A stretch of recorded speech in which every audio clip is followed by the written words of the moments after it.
Good morning student, मैं are के कश्यप राजपाल सिंह आपके लिए हाई स्कूल की क्लास के निकाय के हल का एक चैप्टर नंबर 3 के लाया हूँ। इसका बोर्ड परीक्षा में एक क्वेश्चन 1 नंबर का आएगा और एक क्वेश्चन आपका 2 नंबर का आएगा। तो स्टूडेंट आज स्टार्ट होता है निकाय। तो स्टूडेंट इसमें क्या है, हमारे पास 2 समीकरणें होंगी जिसे आप चर रेखिक समीकरण कहते हैं, जिसमें x और y दोनों होते हैं लेकिन एक ही घात का होना चाहिए। जैसे a1x प्लस b1y बराबर c1, a2x प्लस b2y बराबर c2। ये समीकरण फर्स्ट होती है, ये समीकरण सेकंड होती है। तो स्टूडेंट है देखेंगे, जो पहली समीकरण में x का गुणांक होगा, जो गिनती का अंक x के पास होगा उसे a1 कहेंगे। जो y के पास होगा पहली समीकरण में उसे y1 कहेंगे। जो बिना x y का, चाहे वो उरय हो चाहे वो बराबर से परय हो, उसे c1 कहेंगे। ऐसे ही स्टूडेंट जो समीकरण 2 में x का गुणांक होगा, जो x के द्वारा कोई गिनती का अंक होगा उसे a2, जो y के द्वारा होगा उसे b2, जो बिना x y का होगा c2। सही है स्टूडेंट। एक बात और ध्यान रखेंगे, किसी के आगे कोई गिनती का निशान नहीं है, मतलब कोई गिनती का अंक नहीं है, तो उसे क्या मान लेंगे स्टूडेंट 1, और कोई निशान नहीं है तो प्लस का मान लेंगे, लेकिन चिन्ह भी लेंगे। सही है। तो नंबर 1, तो स्टूडेंट पहला फॉर्मूला स्टार्ट होता है जब निकाय के, वो सवाल में कंडीशन कहेगा कैसी अप्लाई करना है, जैसा कहेगा उसी का ही फॉर्मूला हम स्टूडेंट लगाएंगे। जब निकाय के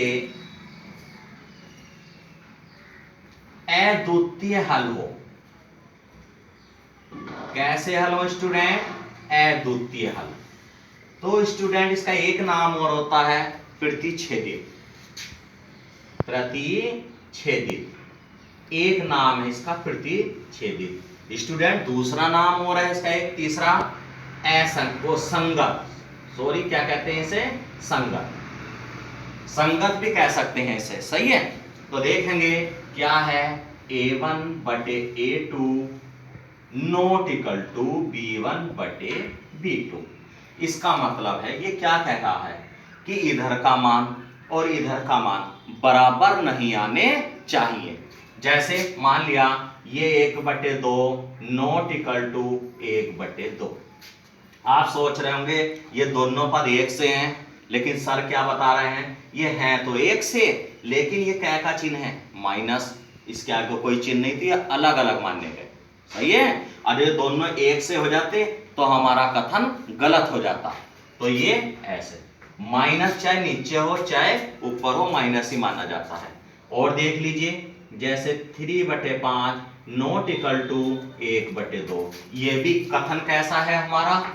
ये भी हाँ, ये भी हाँ। क्यों? कथन सही है। क्यों? बराबर नहीं है। मान ले जैसे 2/3 नॉट इक्वल टू 2/3, ये कथन क्या हो गया?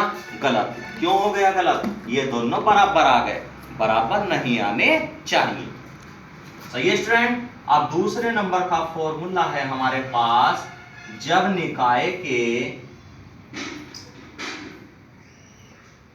कोई हल न हो, कोई हल न हो, तो स्टूडेंट इसका एक नाम और होता है क्या? समांतर। और स्टूडेंट इसका एक नाम और होता है असंगत।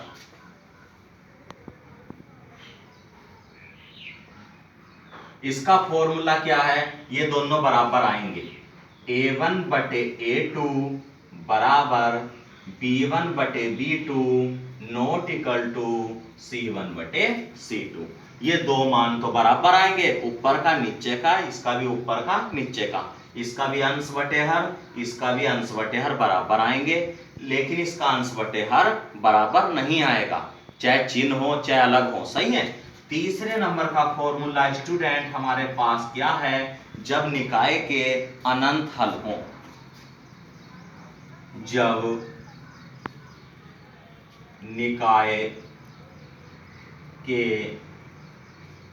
अनंत हल हो। एक नाम और है इसका स्टूडेंट, समपाती।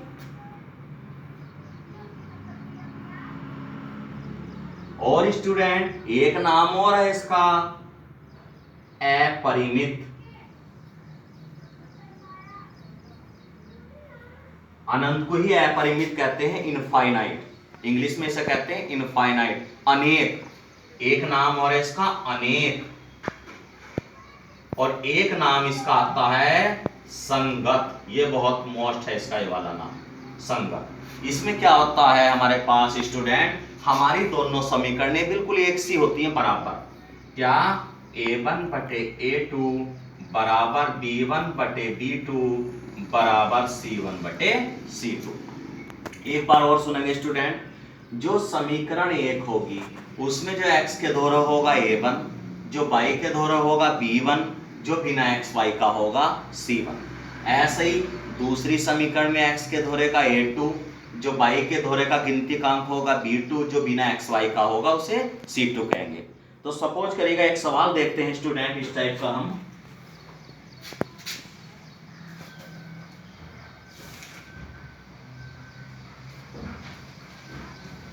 क्वेश्चन नंबर फर्स्ट देखिए,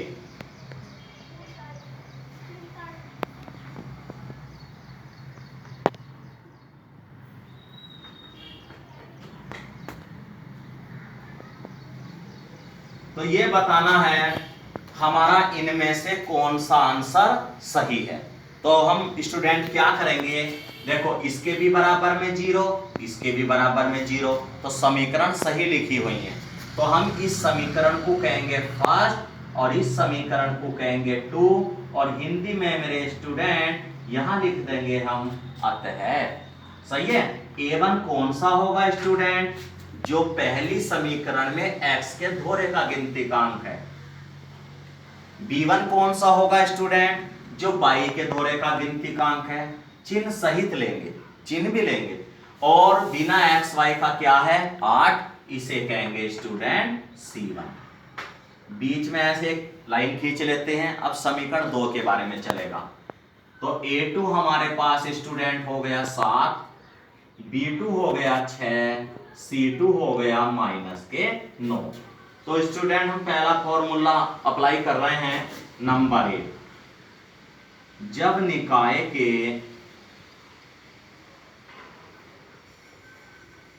अद्वितीय हल,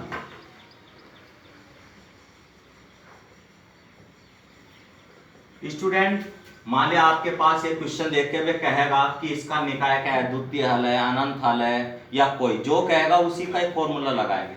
और जो वो कह देते हैं कि अनंत हल है, तो आप अनंत हल वाला ही फॉर्मूला उसे अप्लाई करेंगे। सही है स्टूडेंट, देखेंगे तो a1 बटे a2 not equal to b1 बटे b2।